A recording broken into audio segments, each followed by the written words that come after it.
Muraysi'a g'azitidan keyin avatilgan qo'shin va harbiy yurishlar. 1. Abdurrahman ibn Avf qo'shini. Hijrining 6-yili Sha'bonda Davmatul Jandaldagi Bani Kalib xalqini islomga da'vat qilishga avatildi. Payg'ambar alayhisalom qo'shin yo'lga chiqish oldida Abdurrahman ibn Avfni oldiga akilib o'ltirg'izib, o'z qo'li bilan uningga salla o'rab kiygizdi. Ondan uningga harbiy ishlardagi eng odil tartiblarni topilab, agar ular sana qarshiliksiz itoat bo'yinlarini egsa, ularning boshliqining qiziga uylangin, dedi. Shuning bilan Abdurrahman u yerga yetib berib, 3 kun turib ularni islomga da'vat qilgan edi. Ular birdak musulmon bo'lib itoat qo'llarini sundi. Shuning bilan Abdurrahman Tumariz binti Asbaq, ya'ni ularning qabila boshliqining qiziga uylandi. U Abi Salama ibn Abdurrahmanning onasidir. Tumarizning onasi Asbaq ularning ichidagi to'liq huquqli sardor edi. 2. Ali ibn Abu Talib qo'shini. Hijrining 6-yili Sha'bonda Fadakdagi Bani Sa'ad ibn Bakr qabilasiga avatildi. Sababi u yerda bir bo'lik kishilar musulmonlarga qarshi yahudiylarga hamdamda bo'lib yetibdi degan xabar Rasulullohga anglandi. Shunga Rasululloh ularga Ali radhiyallohu anhu boshchiligidagi 200 kishini avatdi. Bu qo'shin kechasi yo'l yurib, kunduzi yo'shirinib mengib, oxiri yo'l ustida ularning bir jasusini qo'lga tushirdi. Uning oshkorlashicha, Bani Sa'ad xalqi uni Xaybar xurmasidan ma'lum o'lishga erishish sharti bilan musulmonlarga qarshi ularga hamdamda bo'lish taklifini bergili avatgan ekan. Shuning bilan u musulmonlarni dushman to'plashgan o'ringa boshlab berdi. Ali ularga ushtumtut hujum qo'zg'ab, 500 to'ga 2000 qo'yni qo'lga tushirdi. Bani Sa'ad xalqi butunlay qochib oldi. Ularning boshlig'i Vabda ibn Alim degan kishi edi. 3. Abu Bakr Siddiq yoki Zayd ibn Haris qo'shini. Hijrining 6-yili Ramzon oyida Vodil Quraga avatildi. U yerdagi Bani Pazara oymiqi payg'ambar alayhisalomni qasdlab o'ldirishni planlagan edi. Shunga Rasululloh ularga Abu Bakr Siddiqni avatdi. Salima ibn Akwa mundaq deydi: "Men Abu Bakrning qo'shinida birga chiqqan edim. Biz u yerga yetib borgan kuni sahar bomdod namozi o'qib bo'libla, ularga umumyuzlik hujum qo'zg'ab, bir suv bo'yiga surgun qilib bordik. Abu Bakri u yerda bir bo'lik qarshilik ko'rsatganlarni o'limga buyurdi. Men ayollar va bolalar aralash bir turkum kishilarning qochib tog'dan eshib ketayotganligini ko'rdimda, darhol ularning oldiga o'q uzib, ularni to'xtatdim. Bularning ichida Ummi Firfa ismli bir xotinning nihoyat go'zal sohibjamol bir qizi bor ekan. Men ularni haydab kelib edim. Abu Bakr helqi qizni menga iltifot qilib etdi. Men uning texi yuzini ochmagan edim. Rasululloh uni mendan so'rab olib, Makkada mushriklarning qo'lida qiynalayotgan musulmon asirlarga almashtirdi. Ummi Firfa Rasulullohni qaslab o'ldirishga tayyorlik qilayotgan va mushi maqsadda o'z jamoatidan 30 kishini qurol-yarog' bilan ta'minlagan tarsa xotin edi. Shunga u bu qitim tegishlik jajisini yedi, 30 odamimo saq qolmadi. 4. Kuriz ibn Jabir al-Fihri qo'shini. Bu qo'shin mushu yili Shavvol oyida Urayna qabilasilik bir uchum kishilarga qo'g'lab zarba berishga avatildi. Vaqaning jarayoni mundaq: Ukli va Urayna qabilalaridan bir uchum buzuq odamlar Rasulullohning oldiga kelib musulmon bo'lganligini aytdi. Ular Madinada bir mahal turgandan keyin Madinaning havosi bilan kelisholmay og'rib qolishdi. Shunga Rasululloh ularni yayloqdagi to'gilarga qarashib bergach, shu to'gilarning suti va suydiklaridan ichishga buyurdi. Ular u yerga berib saqib olibla Rasulullohning podshohlarini o'ldirib etib, murtad bo'lib, sadiq to'gillarini haydab qochib ketdi. Ular musulmon bo'lgandan keyin kofir bo'lishdi. Shunga Rasululloh ularni qo'g'lash uchun sahobalardan Kurzil Fihrini 20 otliq bilan avatdi va ularga duo qilib: "Ey Alloh, ularning yo'lini oxiri yo'q to'yiq yo'l qilgin va ularning yo'lini chig'ir yo'ldanmi tor qilib etgin", dedi. Allah ularning yo'lini haqiqatan iziqtirib etgan edi. Chunki ular uzoq o'tmay musulmonlarning qo'liga tushib qoldi. Shuning bilan ularga Rasulullohning podshohlariga qilinganiga o'xshash chora ko'rib, put-qo'llari kesildi. Ko'zlari uyib tashlandi. Ondan harra tashqiga tashlab qo'yilib, qiynab o'ldirildi. Sahihul Buxoriyda Anas radhiyallohu anhudan mushuninga o'xshash bir hadis rivoyat qilindi. Tarixshunoslar Urayna vaqasidan keyin mushi yili Shavval oyida Amri ibn Umayya Zamri bilan Salima ibn Salima qo'shinining avatilganligini zikr qilishdi. Bu qo'shinning avatilish sababida Abu Sufyan bir arabini setib olib, Rasulullohni yoshirin o'ltirib etishga avatganligi uchun Rasulullohmi bu qo'shinni Abu Sufyanni yoshirin o'jiqtirib etishga avatgan. Lekin bu ikki qo'shinning hech qaysisi maqsadiga yetolmay qaytganligi zikr qilinadi. Tarixshunoslar yana qo'shin boshlig'ining yo'l ustida 3 mushrikni o'ltirib etganligini zikr qiladi. Ularning aytishicha, Umar ibn Xattob yo'l ustida 3 mushrikni o'ltirib etganligini va mushu safarda shahid Xubayb radhiyallohu anhu ning jasadini birga elib qaytganligini zikr qildi. Hammaga ma'lumki, Xubayb radhiyallohu anhu Rajab fojiasidan bir qancha kun yoki bir qancha oydan keyin shahid qilib etilgan. Vaholanki, Rajab fojiasi Hijriyaning 4-yili safar oyida yuz bergan. Tarixchilar bu ikki safarni aralashtirib o'tganmi yoki har ikki safar Hijriyaning 4-yili safar oyida yuz berganmi, bu aniq emas. Alloma Mansur Furi bu qitimqi harakatni harbiy harakat yoki qurolliq tirkishish yuz bergan urush deyishga qo'shilmadi. Xo'sh, mana bular Ahzab g'azoti va Bani Qurayza g'azotidan keyin avatilgan qo'shinlar va elib berilgan harbiy faoliyatlarning tafsilotidir. Hech qaysida og'ir o'lim yetim yoki qurolliq elishish bo'lmagan.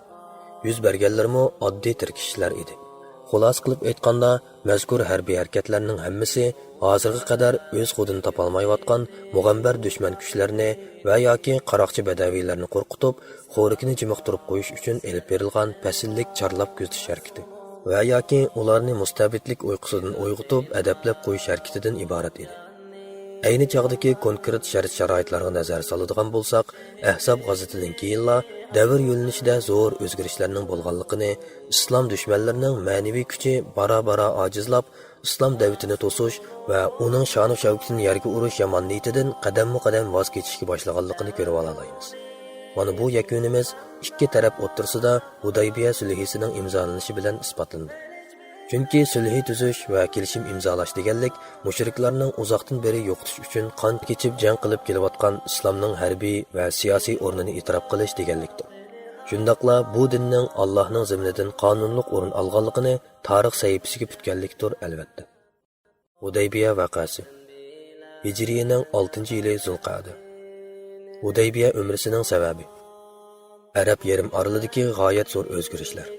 Bo'libmi, yaqindan bu yangi ilgirlashlar tufaylidan orolning umumiy vaziyati musulmonlarning manfaatiga foydali tarafga qarab o'zgarishga, musulmonlarga fatih bishoratlari ko'rinishga, islomiy da'vatning g'alaba mevalari hosil berishga va musulmonlarning 6 yil mobaynida mushriklar tarafidan cheklab qo'yilgan diniy ibodatlarni Masjidil Haromda ado qilish huquqini qayta asliga keltirish shart-sharoiti pishib yetilishga boshlagan edi. Payg'ambar alayhisalom bir kuni Madinada tush ko'rdi. U tushida ashablari bilan birlikda Masjidul Haromga kirib, Ka'baning ochqichini qo'lga oldi va hammaylar billa Baytullohni tavob qilib, umra haj qilishdi. O'zaro boshlarini tushirib, ihromdan chiqdi. Rasululloh bu tushni sahobalarga o'rib berdi, ular xo'shal bo'lib ketdi. Va bu yil cho'qim Makka ga kira oladiganmiz deb o'yladi. Rasululloh sahobalarga o'zining umriga chiqadiganligini uqtirib edi, kishilar jiddiy safar tayyorligiga kirishib ketdi. Umra haj chaqiriqi. Rasululloh Madina va Madina atrofidagi yezi-qishloq aholilarini hajga chiqishga chaqirdi. Sahra badaviylarining ko'pinchisi vaqtida ulgurib kelolmaganligi uchun ularga saqlamay kiyim-kechaklarini yuvib tayyorlab, Madinada o'z o'rnida Abdullah Maktumni, yana bir rivoyatda Numaylatul Laysni qoldirib, Hijriyaning 6-yili Zulqa'daning 1-kuni dushanba sahar 1400 yoki 1500 sahoba bilan Madinadan yo'lga chiqdi. Ayollardan Ummu Salimani elib oldi. Odatda musofir safarda kutilmagan vaqadan saqlanish uchun elib oldigan qeniga silingan qilishdan boshqa hech qanday yaroq olmadi. Musulmonlar Makka ga qarab ilgirladi. Payg'ambar alayhisalom musulmonlar bilan Makka ga qarab otlanib, davomli yo'l yurib, Zulhulayfa degan yerga borganda, kishilarni o'zining urush uchun chiqmaganligidan xabarlantirish uchun hadi, ya'ni hajda qurbonlik qiladigan mollarga belgi osdi va tugisining lokisidan ozroq kesib, uningga an soldi. Makkada qurbonlik qilinadigan mollardan ozroq qon eqitib etilib, bu mollar jangda ishlatiladigan qatnash emas, balki Makkada qurbonlik qilinadigan hadiya deganni uqtirish uchun an selib qo'yadigan odat bor edi. Ondan shu yerda turib umriga ihrom bog'ladi va Xuza'a qabilasidan bir kishini Quraysh to'g'riliq ahvol egallab kelish uchun oldida mangdirib o'tdi. Bir chaqda Rasululloh Osmonga yetib berdi, elqi odam qaytib kelib, Ka'b ibn Lu'ay jamoati sen uchun habashiylarni yig'ib qo'shin tashkillab aytibdi. Ular sen bilan urushib Baytullohga kirishingni to'smoqchi ekan, dedi. Buni anglab Rasululloh sahobalar bilan maslahatlashdi. U biz Makka mushriklariga yordamchi bo'lganlarning yurt mahallasiga hujum qilib zarba beraylimi? Agar ular qarshilik ko'rsatmay taslim bo'lsa, g'am qayg'u ichida asirga tushadi. Navoda qarshilik ko'rsatsa, ularning beshini Alloh o'zi kesgan bo'ladi. Va yoki Baytullohga udul yo'l ochib ilgirlamdik. Oldimizda to'sqanlarni shu chaqda bir taraf qilarmiz, dedi.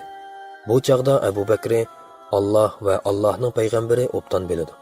Biz umri qilg'ili keldik. Bir kishi bilan urushqili kelmadik. Lekin bizni Baytullohdan to'sqanlar bilan urushayli bo'lmasa, dedi Rasululloh. Undaq bo'lsa mangayli, dedi. Shuning bilan ular yo'lga chiqdi. Quraysh doiralarining musulmonlarni Baytullohdan to'sishga urinishi. Quraysh taraf Rasulullohning Makkaga qarab yo'lga chiqqanligini anglagandan keyin jiddiy maslahat yig'ini chaqirib, musulmonlarni mumkin qadar Makkaga kirgizmaslikni qaror qilishgan edi. Shunga Rasululloh Hilqi Bani Ka'b tashkillagan Habash yollanma qo'shunidan o'zini qochirib mangandan keyin ashu jamoatdan bir kishi kelib, Quraysh tarafning Zitvan degan joyga kelib tushganligini va Xolid ibn Valid boshchiligida 200 otliqning Makkaga boradigan cho'ng yo'ldagi Qurayl G'ayim degan joyda musulmonlarni Makkaga kirishdan to'sish uchun turayotganligini xabar qildi. Va shu asnoda Xolid ibn Valid lashkarlarini boshlab yetib kelib, musulmonlardan xili yiroq joyda chavandozlarni tizib hayvi ko'rsatib turdi. Ikki taraf bir-birini aniq ko'rardi. Bir chaqda Xolid ibn Valid musulmonlarning peshin namozida qator rukuga berib sajda qilib turganligini ko'rib, bu ularning rosa g'afil vaqti ekan. Agar musha holatda birli hujum qilsak, cho'qim bir taraf qilib yetalayotganmiz, dedi. Ondan odamlarga ular asr namozga turganda umumyuzlik hujum qilishni uqtirdi. Lekin u vaqtgacha Alloh payg'ambar alayhisalomga salatul xavf, ya'ni jang holati namozining hukmini nozil qilib, Xolidning shirin xiyolini barbod qildi. Yo'l yo'linishni o'zgartib, qonliq to'qinishdan saqlanish. Bu chaqda Rasululloh Xolid to'sib olgan Hilqi Tanim orqali Udul Makkaga kirgili bo'lgan cho'ng yo'lni so'l tarafga tashlab, o'ng'i burilib tog' jilg'ilari orasidagi agri to'qay egiz bas yo'llar bilan musulmonlarni boshlab, Saniyatul Mirar yo'lidagi Zahrul Hamish degan joyning o'ttirisidan kesib o'tib, Makkaning tuvan tarafidagi Hudaybiya tuzlanligiga boradigan bir chig'ir yo'lni bo'ylab mangdi. Xolid ibn Valid islom lashkarlarining yo'linishini o'zgartib, olg'a ilgirlayotganligini ko'rib, Qurayshlarni ogohlantirish uchun Makkaga qarab ot choptirdi. Rasululloh davomliq yo'l yurib, Saniyatul Mirarga borganda, tuyuqsiz uning tugisi cho'kib oldi. Kishilar qancha noqib haydab baqqan bo'lsa-mu, tuga o'rnidan turg'ili unmadi. Ba'zilar Rasulullohning oq tugisi Qasva erib qoldi degan edi. Rasululloh Qasva erib olmadi. U erib qoladigan tugimi emas. Lekin uni ashabil filning fillarini to'xtatib qo'ygan Alloh to'xtatib qo'ydi, dedi. Ondan mundaq dedi. Alloh bilan qasamki, ular menga Baytullohni ulug'laydigan har qanday bir shartni tanglasa, uni cho'qim qabul qilaman. Ondan u tugisini deyotgan edi, tuga sakrab qo'pib ketdi va ixtiyoriy holda yo'l yurib, oxiri Hudaybiyaning eng chat tarafidagi suyi oz bir quduq yoniga kelib tushdi. Musulmonlar quduqning suyini ozdan urishlab elishgan bo'lsa-mu, quduqning suyi tezli tugab ketdi. Shuning bilan ular Rasulullohga ussizlik dardini shikoyat qilishgan edi. Rasululloh yenidagi sadoqdan bir tal o'qni chiqarib, quduqqa tashlashga buyurdi. Alloh bilan qasamki, elqi o'q quduqqa tashlangan hamon suv bulduqlab chiqishga boshladi. Kishilarmi suvga qondi. Budayl ibn Varqa org'a tushdi. Payg'ambar alayhisalom Hudaybiyaga tushib bir oz aram olgandan keyin Xuzoa qabilasidan Budayl ibn Varqa bir qancha odamni boshlab keldi. Xuzoa qabilasi Tihama aholilari ichida Rasulullohning sodiq ittifoqdoshlaridan edi. U mundoq dedi: Ka'b ibn Lu'ay jamoati har xil ig'ir, yeni qurollarni elib Hudaybiya suyining u chetiga tushdi. Ular sen bilan elishib Baytullohga kirishingni to'smoqchi. Bu chaqda Rasululloh biz urush qila kelmadik. Ömrü qilg'ili keldik. Qurayishlarni bo'lsa, necha yillik urush xo'rtibdi. Ular ig'ir ziyon tortdi. Shunga ular men bilan ahdi kelishim tuzishni xolisa, kelishim tuzaman. Boshqalar, ya'ni boshqa arab qabilalarining ishi ayrim ish. Keyincha ular xolisa, boshqalar kirgandinga ularmi kirar yoki kirmas. Ammo ular menga zo'rlab urushdansa, azbiroy xudo, men ular bilan jenimdan judo bo'lguncha yoki Alloh o'z ishini g'olib qilguncha urushiman, dedi. Budayl Rasulullohga deganlaringni Qurayshlarga cho'qim yetkazman, deb chiqib ketdi. Va Rasulullohning yenidan chiqqan peti Quraysh taraf bilan uchrashib, "Men hozir Mao odamning yenidan keldim." U payg'ambar alayhisalomni demoqchi. U menga ba'zi gaplarni dedi. "Xohlasanglar o'tirg'a qo'yman", dedi. So'rindiki, ba'zi kam aql kishilar Budaylning gapini anglamay, "Qo'y uning gapini", deb yurishning hojati yo'q, dedi. Yana ba'zi pam farosatliklari, "Qani aytib boq, anglab boqayli", dedi. Shuning bilan Budayl ularga Rasulullohning aytganlarini aynan yetkazdi. Buni anglab Quraysh doiralari ishning tegi taktini o'qish uchun Mikraz ibn Hafsni avatdi. Payg'ambar alayhissalom Mikrazni yiroqdan ko'rib, "Bu qora yuz aldamchi odam", dedi. Mikraz kelib Rasululloh bilan suhbatlashdi. Rasululloh uningga Budaylga deganlarini aynan takrorladi. Mikraz berib Quraysh doiralarini vaqiflantirdi. Da'vat yo'li to'silganda kafirlarga qilich bilan urush ochgan Rasululloh. Ushbu yo'lda qini aqan tuproqlarga japa chekkan bu din uchun